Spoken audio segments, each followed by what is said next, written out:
नमस्कार सगळ्यांना. ओम साईराम. तर आज बघा मी तुम्हाला पाठीमागील गळा जर डीप असेल तर त्याच्यानुसार आपल्याला शोल्डर आणि गळा रुंदी किती घ्यायची आहे ते सांगणार आहे. तर बघा याच्या आधीच्या व्हिडिओमध्ये मी तुम्हाला तुमचे पाठीमागील गळे जर छोटे असतील तर म्हणजे 4 ते 8 इंचापर्यंत असेल तर आपल्याला शोल्डर आणि गळा रुंदी किती घ्यायची आहे हे सांगितले होते. तर तो व्हिडिओ तुम्ही बघितला नसेल तर या व्हिडिओच्या खाली डिस्क्रिप्शन बॉक्समध्ये मी त्याची लिंक दिलेली आहे. तर तिथे तुम्ही जाऊन तो व्हिडिओ स्किप न करता नक्की बघा. आणि आजच्या व्हिडिओमध्ये मी तुम्हाला डीपनेकमध्ये आपल्याला शोल्डर किती घ्यायचे आहेत ते सांगणार आहे. तर व्हिडिओ स्किप न करता पूर्ण बघा. चला मग व्हिडिओला आपण सुरुवात करूया.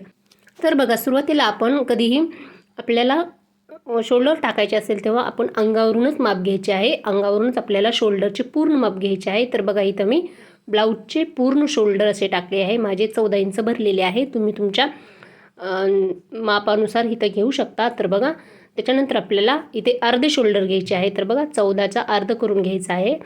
तर 7 इंच आलेले आहे. तर आपल्याला इथं अर्ध शोल्डर 7 इंच मिळालेलं आहे. तर आपल्याला सगळ्यात आधी इथं 7 इंच टाकून घ्यायचे आहेत. तर इथं बघू शकता अशा पद्धतीने आपल्याला 7 इंच टाकून घ्यायचे आहे. आणि मुंडाई आपल्याला 7 इंच टाकून घ्यायचा आहे. जर तुम्हाला साईजनुसार मुंडा आपल्याला किती घ्यायचा आहे हा व्हिडिओ पाहिजे असेल तर मला नक्की कमेंट करा. मी त्याच्यावरही एक व्हिडिओ नक्की बनवेल. त्याच्यानंतर बघा पाठीमागील गळा आपल्याला आधीच्या व्हिडिओमध्ये आपण 4 ते 8पर्यंत बघितलेला आहे. तर या व्हिडिओमध्ये आपल्याला 9 इंचापासून पुढे बघायचं आहे. तर बघा पाठीमागील गळा 9 इंच असेल तर आपल्याला अर्ध्या शोल्डरमधून 2 इंच शोल्डर आपल्याला वजा करायचा आहे. तर बघा इथं 5 इंच आपलं इथं आलेलं आहे. तर इथं आपण शोल्डरमधून 2 इंच वजा करून घ्यायचं आहे.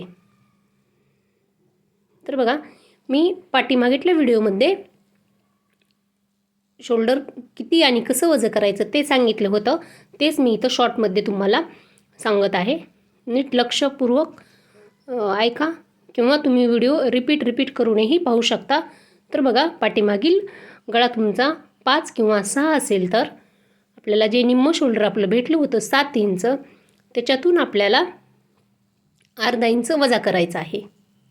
लक्ष देऊन तुम्ही ऐका. तर त्याच्यानंतर बघा पाठीमागील गळा 7 असेल तर अर्ध्या शोल्डरमधून 1 इंच वजा करायचा आहे. तर बघा पाठीमागील गळा जर 8 इंच असेल तर अर्ध्या शोल्डरमधून आपल्याला 1.5 इंच वजा करायचा आहे. आता आपण 9 इंचाचा गळा घेतला आहे. तर पाठीमागील गळा 9 इंचाचा असेल तर अर्ध्या शोल्डरमधून आपल्याला 2 इंच वजा करायचा आहे.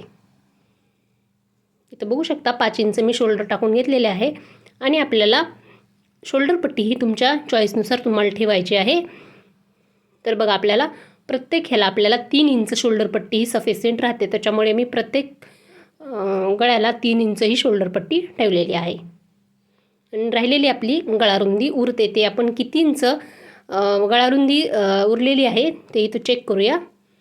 तर बघा पाठीमागील गळा आपल्याला इथं 9 इंच टाकून घ्यायचा आहे. खालील आपल्याला ब्रॉड तुम्हाला जर गळा हवा असेल तर 2.5 किंवा 3 इंचावर तुम्ही खालील गळारुंदी तर घेऊ शकता. तर बघा आपण आता हे क्रॉस लाईन इथं जोडून घ्यायची आहे. आणि 1 इंचावर खूण करून आपल्याला असा गोलाकार आकार इथं देऊन घ्यायचा आहे.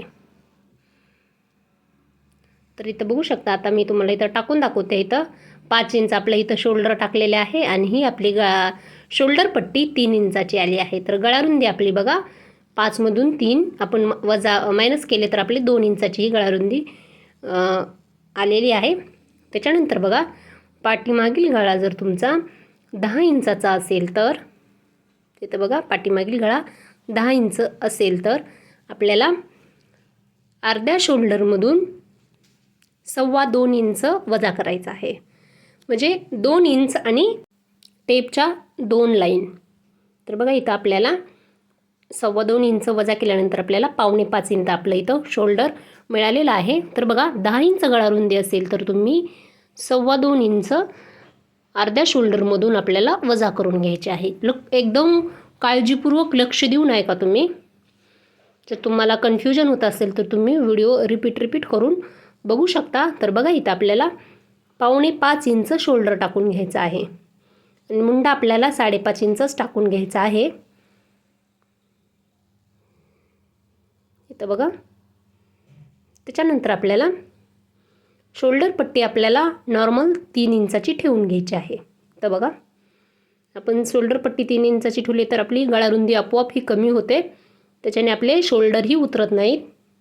त्याच्यामुळे तुम्ही काळजीपूर्वक लक्ष द्या. तर बघा आपण 10 इंच गळा उंची टाकून खालील आपण गळा रुंदी ही 2.5 इंचावरच घेतलेली आहे. त्याच्यानंतर बघा आपल्याला सेम त्याच पद्धतीने गोलाकार शेप इथं देऊन घ्यायचा आहे. तर बघा इथं आपल्याला ही आपली शोल्डर पट्टी जी आहे ती पूर्ण आपल्या साईजची सेमच राहणार आहे, 3-3 इंचाची. तर आपली गळा रुंदी किती राहिलेली आहे बघा, आपली 1.25 इंच गळा रुंदी आपली इथं शिल्लक आहे. तर त्याच्यानंतर बघा आता पाठीमागील गळा जर तुमचा 11 इंच असेल तर, पाठीमागील गळा 11 इंच असेल तर अर्ध्या शोल्डरमधून आपल्याला 2.5 इंच वजा करायचे आहे. जर तुम्हाला हे गणित जमत नसेल तर तुम्ही कॅल्क्युलेटरचाही वापर करू शकता.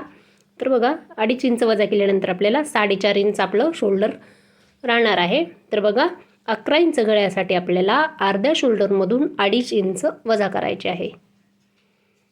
तर बघा आता आपण इथे 4.5 इंचावर शोल्डर टाकून घ्यायचे आहे.